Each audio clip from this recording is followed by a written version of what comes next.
Okay, तो इस question में क्या गिवन है, देखिए उसने हमसे बोला है कि 6 बिल्डिंग्स जिनके नाम यहाँ पर दिए हुए हैं have different number of offices. इनमें क्या है, डिफरेंट नंबर ऑफ ऑफिसेस हैं। Q has more number of offices than P but less than U. ठीक है, तो 6 आपके पास क्या बिल्डिंग्स हैं, ठीक है, और सब में डिफरेंट नंबर ऑफ क्या है ऑफिसेज हैं। उसने क्या बोला है कि आपके पास जो क्यू है उसके पास ज़्यादा नंबर ऑफ ऑफिसेज हैं किससे, पी से, बट लेस हैं किससे, यू से। ठीक है, उसके बाद R does not have the least number of offices. R के पास लीस्ट नंबर ऑफ ऑफिसेज नहीं है। ठीक है, to find the number of offices P have, P के पास कितने नंबर ऑफ ऑफिसेज हैं, हमें ये चीज़ फाइंड आउट कर रही है।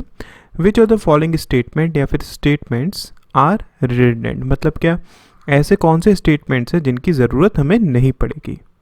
ठीक, समझ में आ गया। इतनी आपके पास इंफॉर्मेशन ऑलरेडी दी हुई है। अब आपको इन ऑप्शंस में से चूज़ करना है कि कौन सा आपके पास ऑप्शन या फिर ऑप्शंस रिडंडेंट हैं। ठीक है, फर्स्ट ऑप्शन की अगर हम बात करें, उसने क्या बताया कि the number of offices in P is an even number which is a multiple of 7। Okay, आपके पास पी जो है, जो उसके पास नंबर ऑफ ऑफिसेज हैं वो क्या है, वो इवन नंबर है और 7 के मल्टीपल में। ठीक है, मतलब 14 हो सकता है, ठीक, 28 हो सकता है, इसी तरीके से आगे। फाइन, अच्छा चलिए सेकंड से अगर हम बात करते हैं, उसने क्या बताया कि the building which has the least number of offices has 5 office.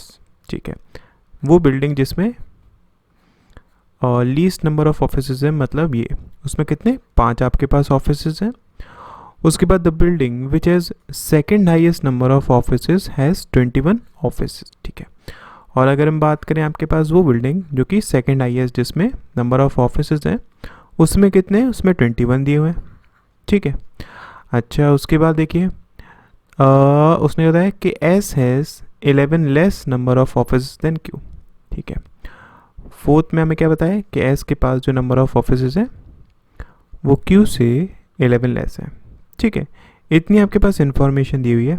अब हम इसको किस तरीके से कर सकते हैं, देखिए अगर हम बात करते हैं स्टेटमेंट फर्स्ट और स्टेटमेंट सेकंड की, इन दैट केस देखिए उसने हमसे क्या बोला है कि जो पी है उसके पास जो नंबर ऑफ ऑफिसेज हैं वो 7 के मल्टीपल में और डिवाइडेड बाई 2 हो सकते हैं, मतलब 14 हो सकता है, 28 हो सकता है, इसी तरीके से आगे हो सकते हैं। और अगर हम इसकी बात करें, हमारे पास लीस्ट नंबर ऑफ ऑफिसेज पता है कितने हैं, 5 हैं।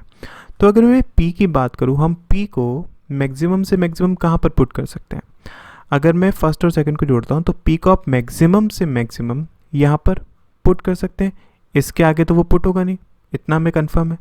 अब यहाँ पर जो आपके पास वैल्यू है वो कितनी आ सकती है, हो सकता है ये आपके पास कितना हो, 14 हो, या फिर ये भी तो हो सकता है कि आपके पास कितना हो, 28 हो, इजंट इट। आपके पास पॉसिबिलिटीज़ बन रही है, इसी तरीके से आगे भी इसकी काफ़ी पॉसिबिलिटीज़ बन सकती हैं। इसका मतलब क्या है कि फर्स्ट और सेकंड से तो मैं आंसर नहीं निकाल सकता हूँ। अच्छा, अगर मैं फर्स्ट और थर्ड की बात करूँ, ठीक है, इन दैट केस उसको एक बार चेक कर लीजिए। उसने क्या बताया कि ए में आपके पास पी के पास जो नंबर ऑफ ऑफिसेज है वो ये है, और सी में उसने सेकंड की बात कर ली है, वो आपके पास कितना है, 21 है। अब एक चीज़ को समझो, देखो 1 2 3 4 5 6 ये आपके पास दिया है। अगर ये आपके पास 21 है, ठीक है, और हम जानते हैं ना आपके पास जो P है वो मैक्सिमम से मैक्सिमम यहाँ पर आ सकता है। ठीक है, या तो वो इस पे होगा, इस पे होगा, इस पे होगा, और कहीं भी हो सकता है, मतलब आप ज़्यादा से ज़्यादा P को यहाँ पर बना सकते हैं। तो जो आपके पास P की वैल्यू है वो ऑब्वियसली 21 से लेस होनी चाहिए, और अगर 21 से लेस है और वो 2 से डिवाइड हो जाए, मतलब इवन है, इसका मतलब तो यही हुआ ना, इसके पास नंबर ऑफ ऑफिसेज कितने हो जाएंगे, 14 हो जाएंगे। कंफर्म है हमें, इजंट इट। इसका मतलब क्या है कि आप सिर्फ फर्स्ट से और थर्ड से इसके आंसर को निकाल सकते हैं, इजंट इट। कंफर्म हो गया ना, समझ में आ गया। इसका मतलब यहाँ से अगर हम बात करें अभी तक, तो हम ये चीज़ बोल सकते हैं कि आपके पास जो बी है और जो डी है वो दोनों ही आपके पास क्या है, रिडंडेंट है। क्लियर।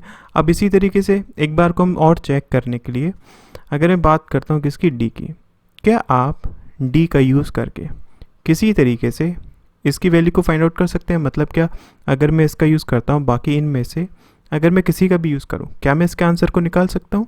नहीं निकाल पाऊँगा, इज़न्ट इट। इसका मतलब क्या है, हमारे पास जो इसका राइट आंसर आ जाएगा वो क्या आ जाएगा, बी और डी आपके पास क्या है, रिडंडेंट है, ठीक है। आपके पास ए और सी से इसका राइट आंसर आ जाएगा।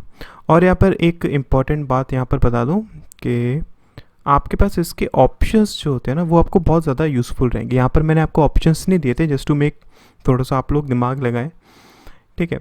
बट एग्ज़ाम में आपको ऑप्शंस मिलेंगे और उन ऑप्शंस के थ्रू आपको ये करना थोड़ा सा ईजी हो जाएगा। क्यों? क्योंकि जो ऑप्शंस दिए होंगे सिर्फ उनको आप एक बार चेक कर लीजिए, सो दैट आपको चीज़ें क्लियर हो जाएंगी। समझ में आ गया? आई होप क्लियर हो गया होगा। चलिए नेक्स्ट क्वेश्चन देखते हैं हम लोग।